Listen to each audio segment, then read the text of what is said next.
감사합니다.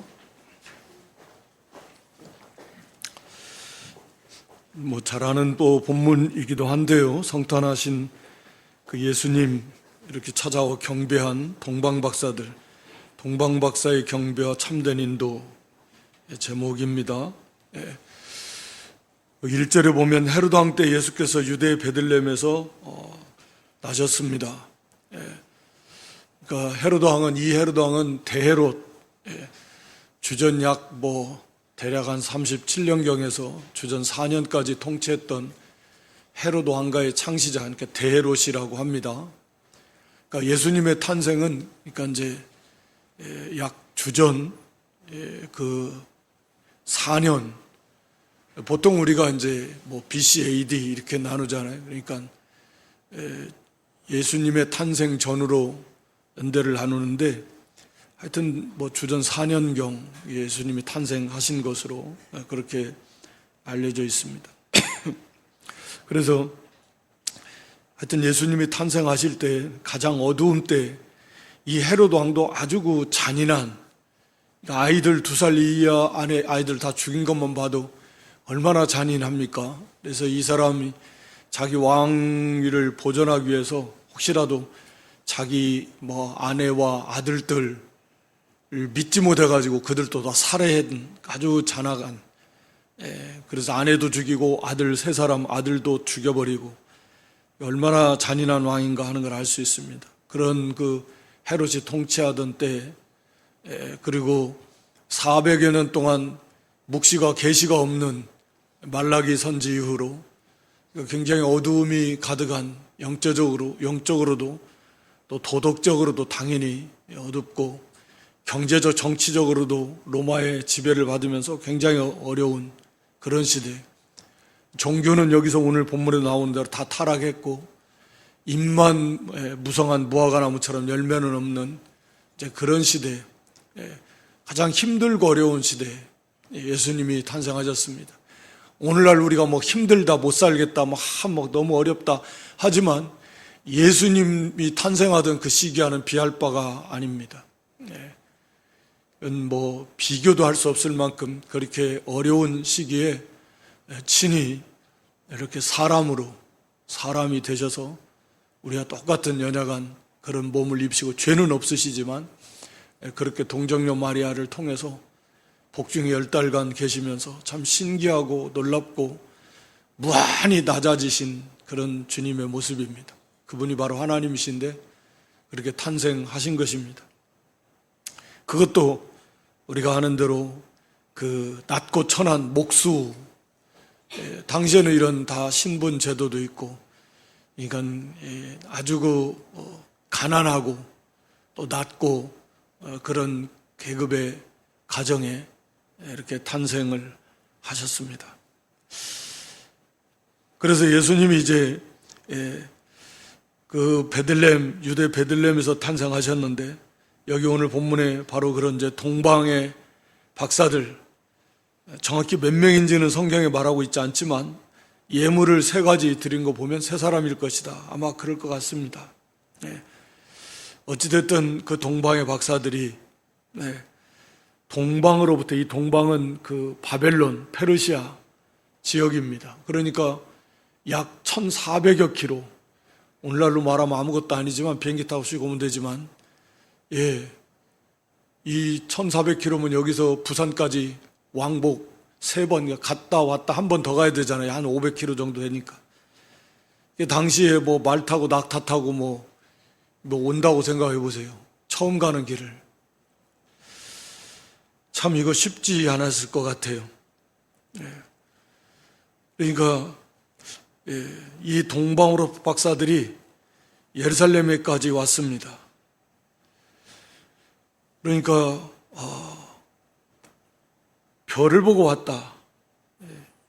별을 보고 왔고 그 별의 인도를 따라왔다. 신기하고 놀라운 겁니다. 저는 아무리 생각을 해도 잘 이해는 안 가요.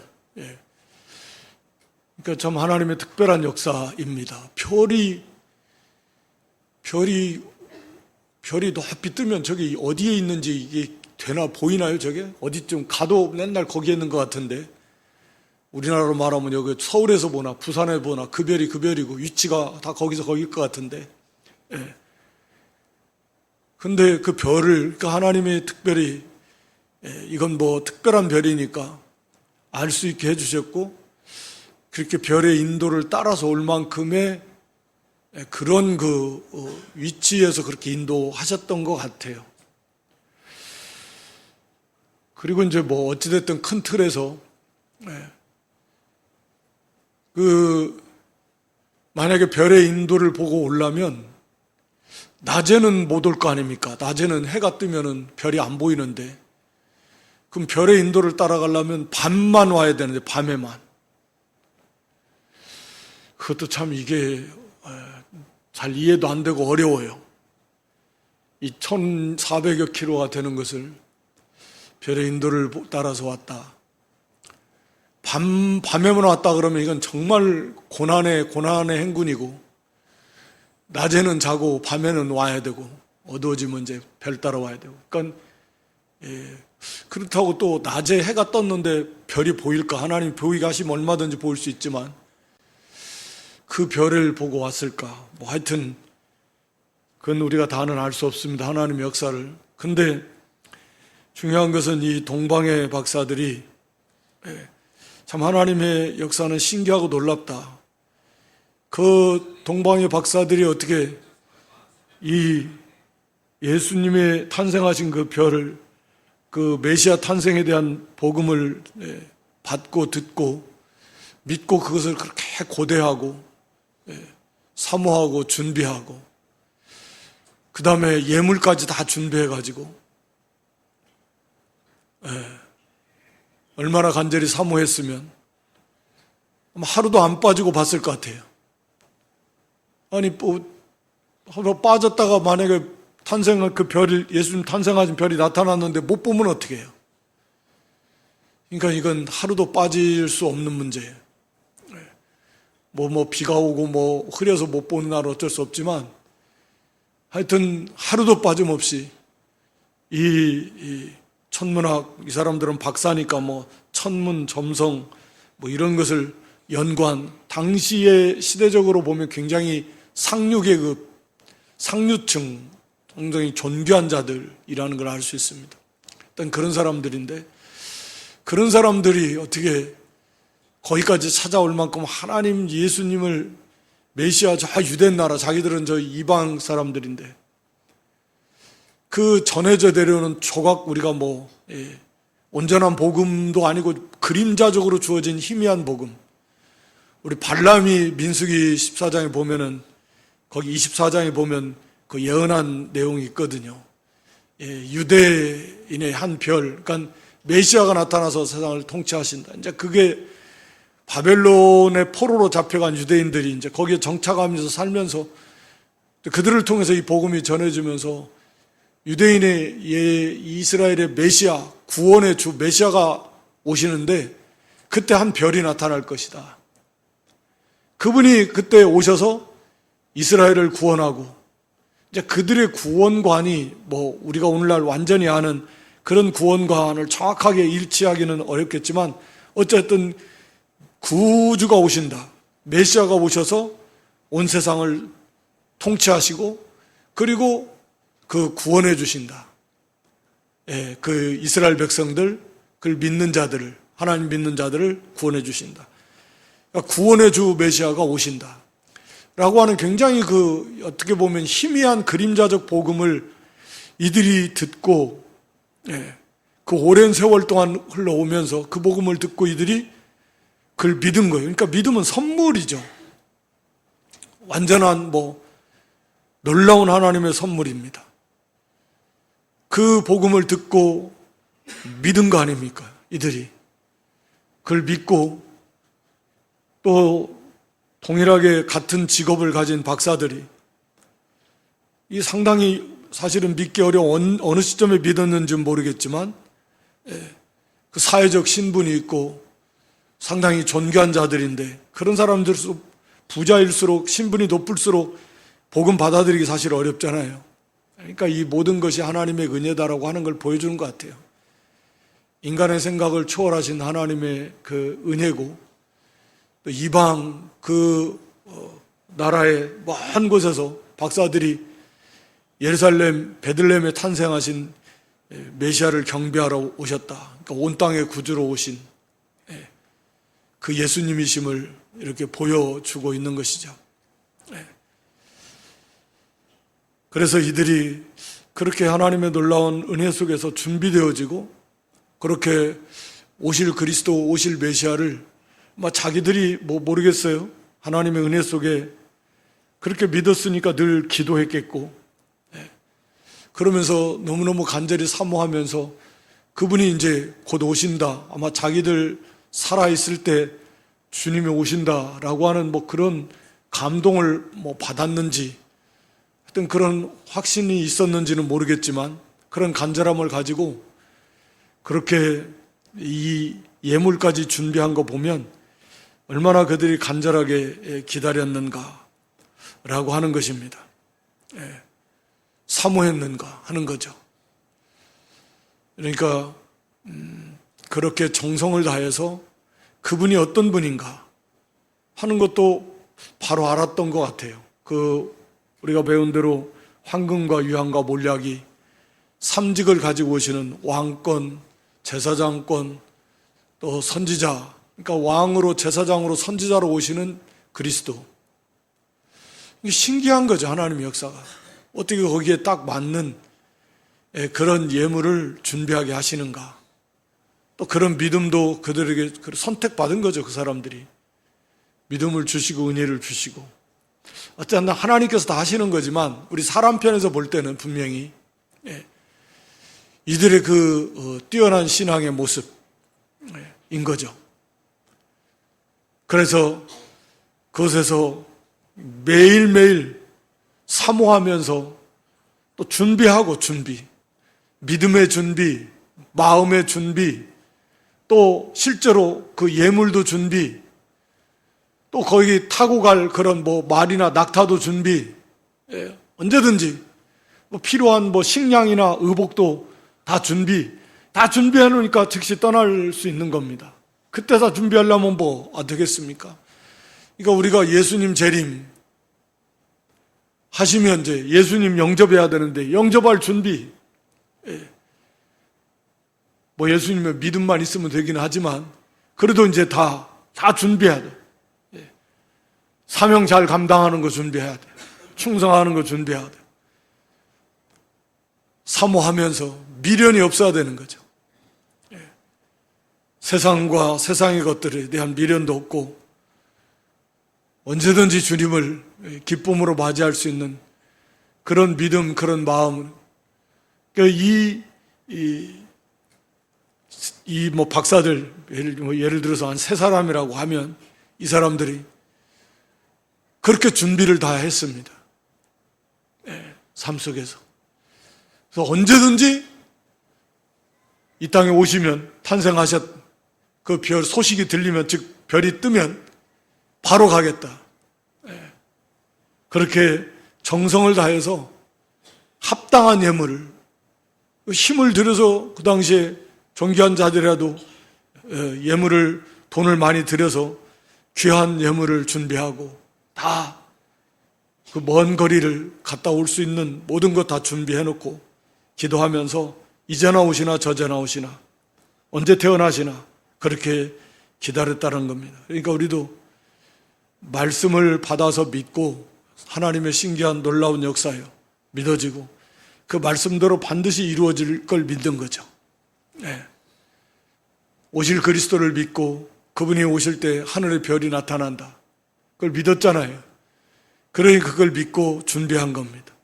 오늘 우리는 이렇게 희미한 복음도 아니고 너무나 확실하고 분명한 그런 복음을 이미 우리 예수님께서 오셨다가 부활 승천하시는 모습을 제자들에게 보여주시고 그 제자들을 통해서 우리에게 가르쳐 주시고 보여주시고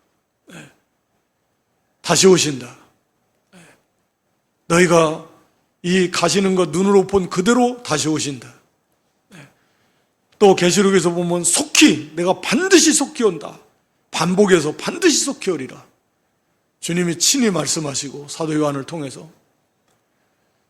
그러니까 우리는 정말 이 동방박사들, 이 사람들보다도 훨씬 더 확고한 믿음을 가지고 간절함으로, 사모함으로 준비 다 해놓고 매일매일 준비하고 깨어서 기도하고, 우리 고대가 아시는 분, 들어보신 분 하지만 이제 나오시나 저자나 옷도 안 벗고 우리 믿음의 그런 분들, 선진들은 잠을 잤다 그러잖아요. 자다가 오시면 그때서 옷 입고 언제 맞이할 수 없으니까 그대로 옷 입고 그냥 그대로 잤다 그러잖아요.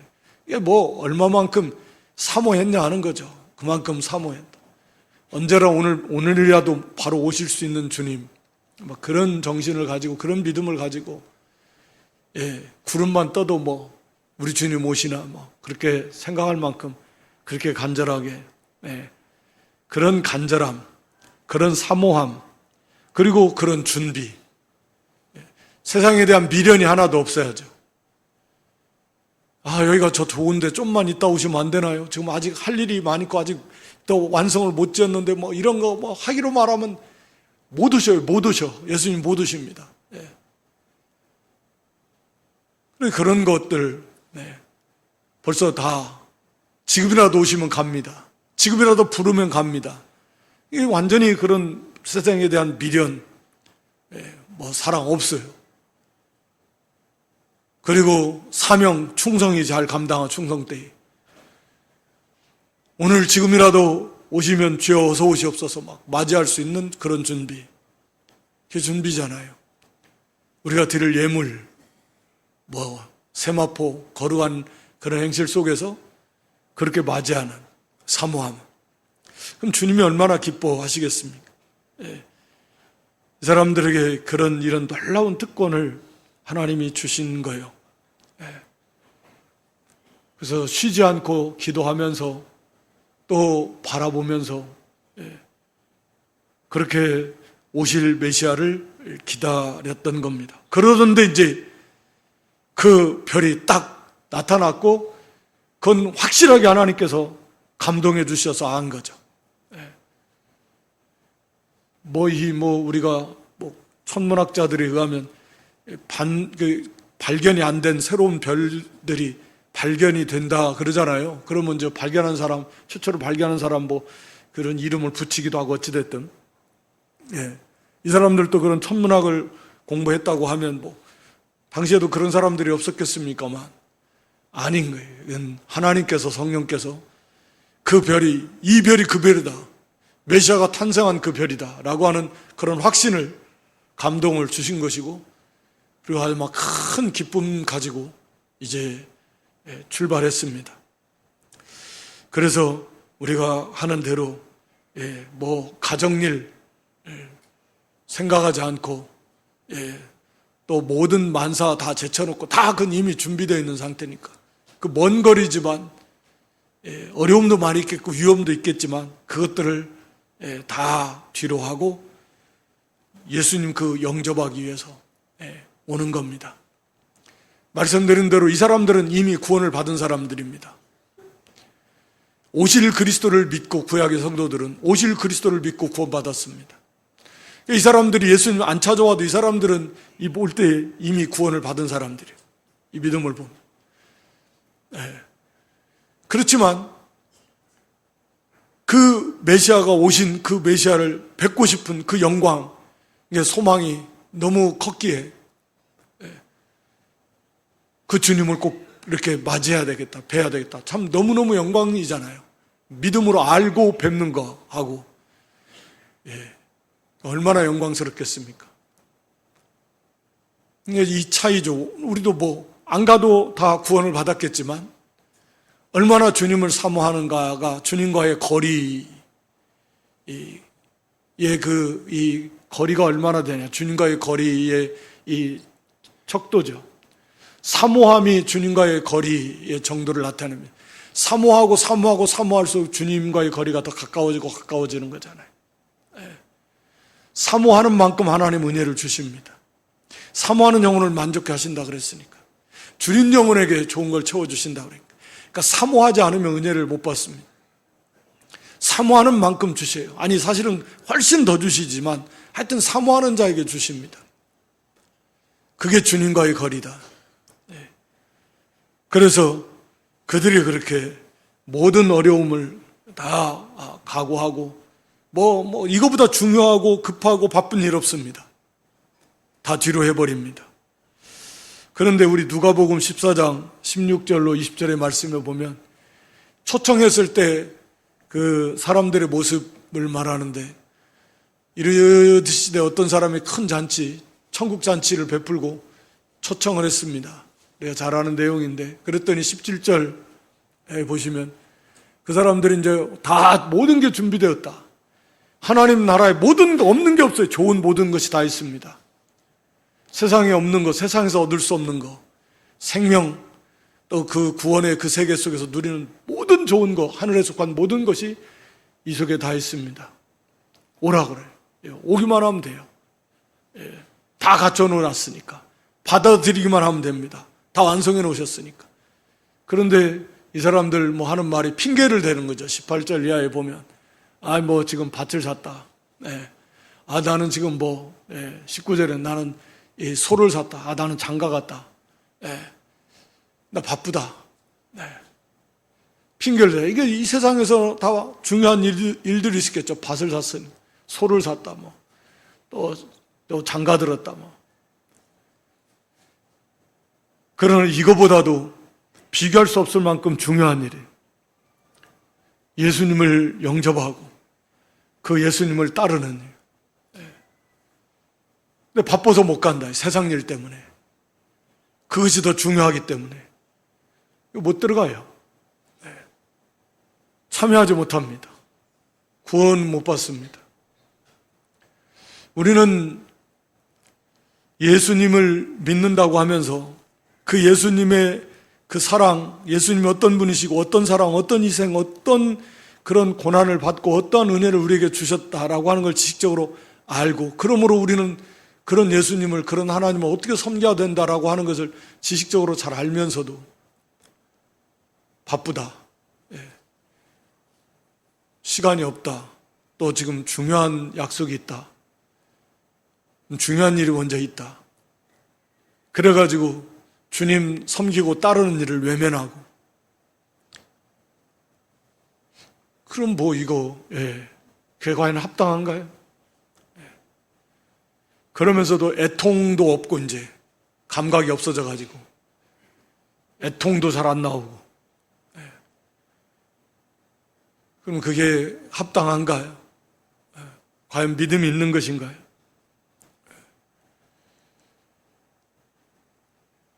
그러니까 그 먼 거리 1400여 킬로 되는 그 먼 거리에서 당시에 그런 사모함을 가지고 준비해서 끝까지 찾아왔다라고 하는 거죠.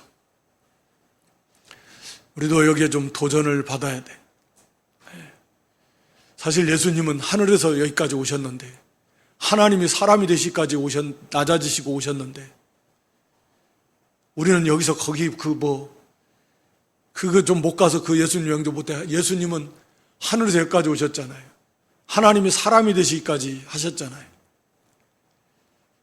그런데 우리는 뭐가 바쁘다고, 뭐가 힘들다고, 뭐가 어렵다고, 그러니까 할 말이 없는 거죠. 그런데 이제 여기서는 이제 동방으로부터 박사들이 예루살렘에 이르렀다. 이렇게 이제 시작을 합니다.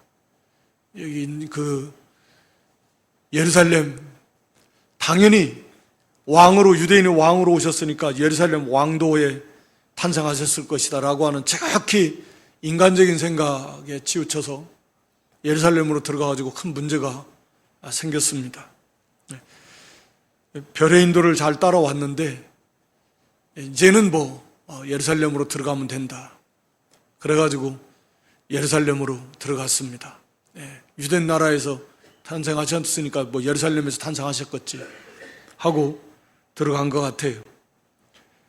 그래가지고 거기서 이제 유대인의 왕으로 나신 분이 어디 계십니까? 우리가 동방에서부터 그 별을 보고 경배하러 왔다. 깜짝 놀랐습니다. 헤롯 왕과 온 예루살렘이 듣고 소동했다. 이 소동했다라는 단어는 막 온통 다 뒤흔들렸다. 막 당황했다. 어쩔 바를 몰라. 어쩔 바를 몰라. 어쩔 바를 몰라. 기쁨이고 감사가 아니라 어쩔 바를 모르는 거예요. 우리 주님 재림하시면 뭐 갑자기 재림하시겠지만 예를 들어서 뭐 오늘 밤에 재림하신다. 뭐 그러면 막 예? 정신없을 것 같은 정신없어. 예. 어떻게 할 바를 모르는 거예요. 어찌할 줄을 모르는 거예요. 전혀 준비가 안 돼요. 그래서 사모함도 없고 예. 두려워가지고 믿음 준비 하나도 안 돼 있고 세상에 대한 미련은 아직도 가득하고 할 일이 많고 그런데 주님이 갑자기 재림하신다. 도적같이 오신다 그랬으니까. 잠자는 자들에게는 도적같이 옵니다. 깨어있는 자들에게는 아 주님 이제 곧 오시겠구나. 곧 오시겠구나. 연월일시는 모르지만 이제 곧 오시겠다. 이제 거의 다 오셨네. 이제 말씀이 이루어지는 걸 보니까 이제 정말로 다 이스라엘도 회개하고 돌아오고 이제 말세 대환란도 막 시작이 되면 교회가 더 이상 죽은 자 같이 되어서 모이지도 못하고 이렇게 공적으로 예배도 못 드리고 다 잡아가두고 막 죽이고 막 이때가 되면 이때는 아 이제 정말 이제 얼마 안 남았다. 그때는 뭐 며칠 몇 달 3년 반이니까 긴 세월은 시간은 아닌데 그렇게 준비하게 될 것입니다. 그러나 잠자는 사람들은 야 전혀 모르니까 갑자기 들이닥치는 것 같은 거예요. 어쩔 바를 모릅니다. 두려워하는 거예요. 당황해하는 거예요. 오늘 우리 하나님 예수님이 재림하신다면 우리는 어떤 모습일까? 준비는 얼마나 되었는가? 라고 하는 거죠. 주님이 오늘 우리 불러가신다면 우리는 어떨까? 준비는 얼마나 되어 있는가? 항상 준비하고 있어야 됩니다. 여기 헤롯 왕이라는 그 사람은 그렇다 치더라도 거기 모든 대제사장, 서기관, 제사장, 서기관들, 장로들, 바리새인들, 사두개인들, 믿음이 좋다라고 하는 사람들, 지도자들이 이 모습이 여기서 다 나오잖아요. 어디서 태어나냐? 성경 박사입니다. 거기서 미가서 5장에 나와 있는 말씀 딱 찾아가지고 베들레헴에서 태어나신다고 성경에 딱 기록해 놨습니다. 그래서 미가서 5장의 말씀을 딱 성경을 얼마나 잘 알아요. 그것뿐이요. 지식 그것뿐입니다. 알아도 그러면 태어나셨다 소식 들으면 베들레헴 막 달려가야 될 거 아니에요. 안 가요. 대제사장들 또 다른 제사장들 얼마나 많습니까? 당황하고 소동하고 막 두려워서 어쩔 줄 모르지 그 예수님 기쁨으로 예수님을 영접하기 위해서 그 메시아 말로는 다 기다린다. 메시아를 기다린 다 그래놓고는 정작 오셨다고 하니까 당황하고 찾아가지 않습니다. 경배하지 않습니다. 가지도 않습니다. 그러니까 이게 문제예요. 다 의식화됐다네. 여기 아담 이후에 예수님 오시기까지 4,000년이요. 아브라함부터 해도 한 2,000년 지났습니다. 다윗부터 해도 한 1,000년, 말이 1,000년이지 1,000년 지났습니다. 그러니까 그리스도가 오신다, 메시아가 오신다 막. 그러니까 이게 자기들도 모르게 점점 오신다, 기다린다, 오신다 막 하는데 감각이 없어져가지고 그렇게 신앙생활이 전부 다 의식화되어 버리고 형식화된 거예요. 다 하나님 잘 섬긴다고 하는 사람들이 그리고 성경도 잘 알아요. 그런데 정작 주님을 사모하고 믿고 기다리는 건 그런 건 없는 거예요. 그러니까 언제나 우리 마태 15장 8절로 9절에 우리 주님께서 이사야 선지자의 말씀을 인용해서 하신 말씀이죠. 이 백성이 입술로 나를 공경하되 마음은 내게서 멀도다. 9절에도요. 그래서 섬기는 것이 사람의 계명을 받아서 섬겨요. 하나님 말씀을 그대로 받아서 그대로 믿고 그 말씀대로 섬기는 게 아니에요. 그러니까 입으로는 하나님 사랑합니다, 주님 사랑해요 막 하고 하지만 마음은 멀리 떠났습니다. 의식화된 거죠. 껍데기만 있는 거죠. 입만 무성한 거죠. 요한복음 5장 44절에도 예수님께서 책망을 하신 거예요. 너희가 서로 영광을 구하되, 서로 영광을 구해요. 그러니까 사람들에게 영광을 구해요. 사람들에게서 인정받고 칭찬받고 존경받고 이것만 원해요. 하나님께로부터는 영광은 사모하지 않아요. 그저 서로 사람의 영광, 사람들에게 인정받는 세상적인 영광, 여기에만 관심이 있어요. 그러니까 예수님 믿을 수 없습니다. 예수님 책망하셨어요. 껍데기로는 이게 다 유대인들을, 지도자들을 향해서 주시는 말씀. 당시 구약 교회에 향해서 주시는 말씀입니다. 잘 섬긴다. 그러니까 이게 우리도 모르는 사이에 항상 어느 정도는 정도의 차이지 그런 의식화, 형식화가 되어 있다니까요. 그게 시대마다 사람마다 정도의 차이일 것입니다. 정말 그런 것이 하나도 없는 사람도 또 있겠지만 물론 보통은 그런 것들이 있어요. 다 타성에 젖어가지고 습관이고 형식이고 그저 의식적이고 그렇게 신앙생활을, 종교생활하는 거죠. 진짜 산믿음,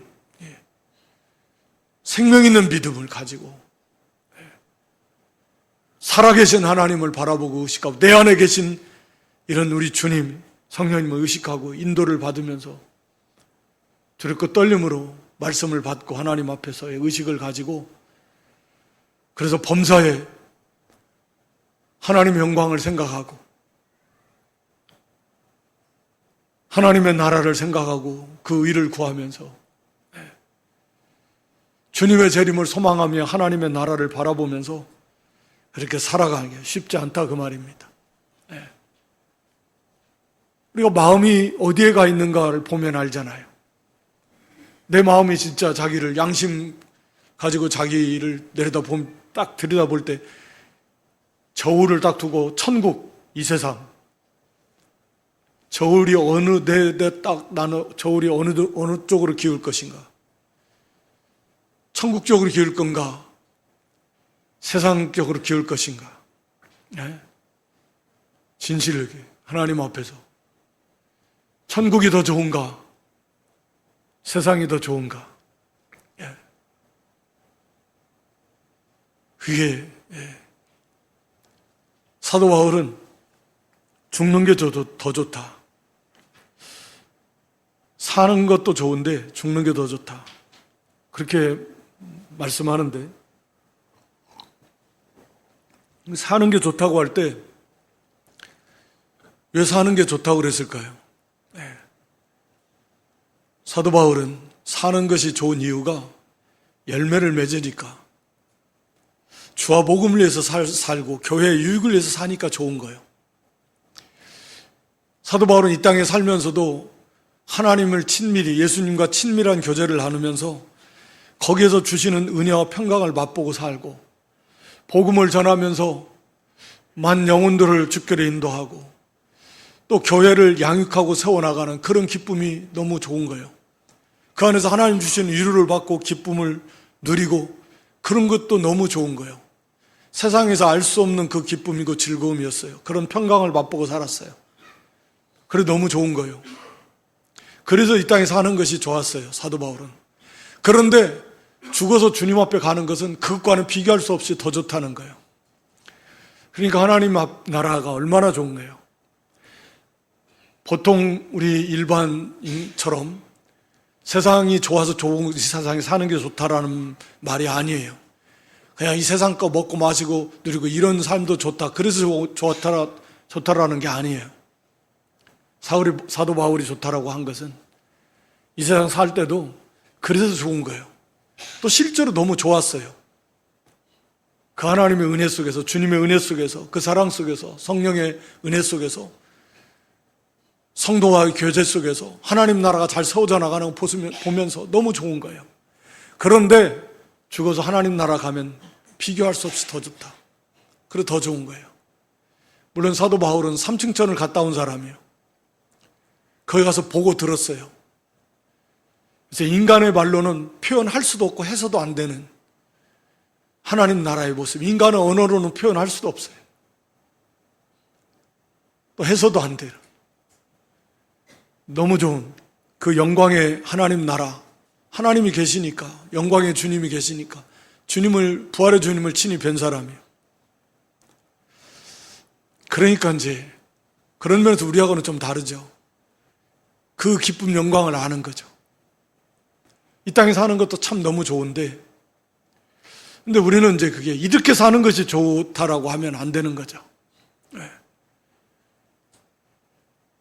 그러니까 우리가 지금 이 사람들이 보면 뭐 다 나름대로 그 시대에는 믿음 있는 사람들이고 잘 섬기는 그런 사람들이라고 생각했을지 모르지만 진짜 막상 딱 닥쳐보니까 뭐 당황하는 거예요. 껍데기만 있는 것이 여실히 드러나는 것입니다. 오늘날도 2000년이나 지나니까 뭐 언제 오신다 하지만 아직도 안 오셨다. 뭐 내가 살아있을 동안에는 아마 안 오실 거야. 그런 생각 가지고는. 그래서 그냥 세상에 취해가지고. 이건 참 문제예요. 그러니까 이거 깨어있지 않으면 이건 심각한 겁니다. 성도는 깨어있는 사람입니다. 그리고 낮에와 같이 우리는 빛의 자녀니까 깨어서 주님의 재림을 준비해야 됩니다. 또 우리도 주님 앞에 부르신 그날을 준비해야 되는 것입니다. 그래서 이 박사들이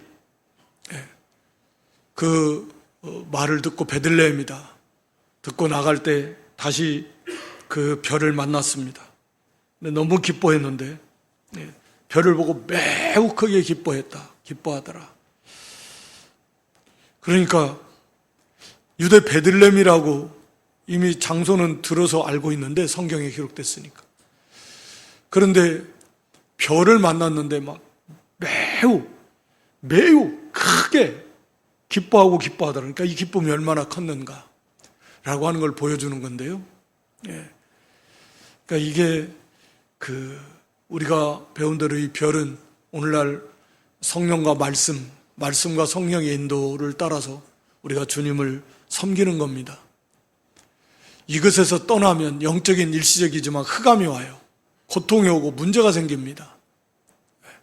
그래서 사실 많은 문제가 생겼어요. 자기 생각을 따라가다가 겸손해. 그 순간적으로 교만한 거죠. 끝까지 그 별의 인도를 따라갔어야 되는데 그래서 자기 생각에 치우쳐서 당연하게 생각해서 그래서 별의 인도를 말씀과 성령의 인도를 받지 못하니까 흑암에 빠지고 큰 고통이 오고 답답함이 오고 권고함이 오고 문제는 생기고 그렇게 되는 거죠. 그래서 다시 말씀을 통해서 듣고 그 길을 걸어갈 때 다시 회복이 된다라는 걸 그냥 상징적으로 보여주는 것 같아요. 다시 별이 나타나서 다시 성령과 말씀의 그 인도를 받으면서 교제와 교통이 되면서 그게 생명의 양식이요. 꿀과 소금보다 더단 그 말씀이 양식이 되고 먹고 마시고 감동과 감화와 그 뜨거움의 인도를 받으면서 기쁨으로 주님을 향해 가는 거죠. 그러니까 지금까지 그렇게 잘 왔었는데 사람의 생각에 치우쳐가지고 그렇게 예루살렘에 사람 생각 따라갔다가 이렇게 큰 어려움을 겪은 겁니다. 문제가 생긴 겁니다. 헤롯은 어떻게든 죽이려고 하는 것인데 자기가 기대했던 그런 어떤 모습이 아니에요. 다 막 환영하고 막 다 알고 있을 줄 알았어요. 이 사람들이 생각할 때는 유대인 왕으로 오신 분이 탄생하셨으니까. 그런데 전혀 깜깜한 흑암에 쌓였던 것이고, 그래서 이제 그들이 찾아가서 예수님께, 마리아가 함께 있지만 엎드려 아기께, 그분은 하나님이신데 참 얼마나 감격스러웠겠습니까? 그러니까 아마 모르겠어요. 이 마리아나 요셉이 예수님이 이제 어떻게든 아들 이렇게 공생이 시작 전까지 같이 살았는데 그러한 감격 속에서 살았는지,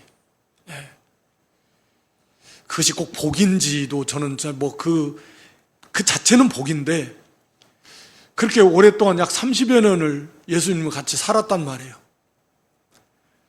근데 그게 과연 예수님 동생도 예수님 믿지 않았으니까 관두고라도 그 요셉이나 마리아가 이 계시를 분명히 받았을 때 그분이 그 메시아, 하나님의 아들, 성령으로 잉태된 그런 감격 속에서 얼마나 그 감격이 충만함 속에서 그걸 누리며 살았을지 그렇지는 않았다고 생각이 듭니다.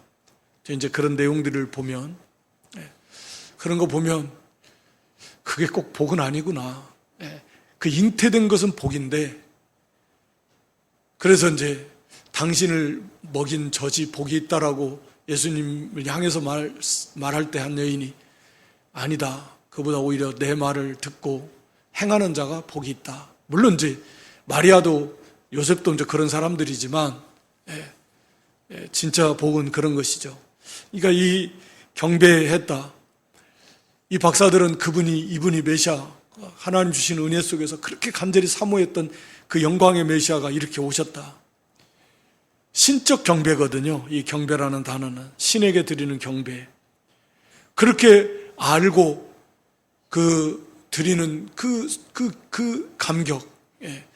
그러나 마리아나 거기 요셉이나 그런 감격이 있을까? 성경은 거기에 대해 침묵하고 있으니까 우리는 알 수는 없을 것 같습니다. 어쨌든 그렇게 감격하게 경배드리고 합당한 왕과 선지자와 제사장에게 합당한 예물을 드려서 이렇게 예수님을 영접했습니다. 그리고 이제 다른 길로 돌아가라 해서 돌아갔습니다.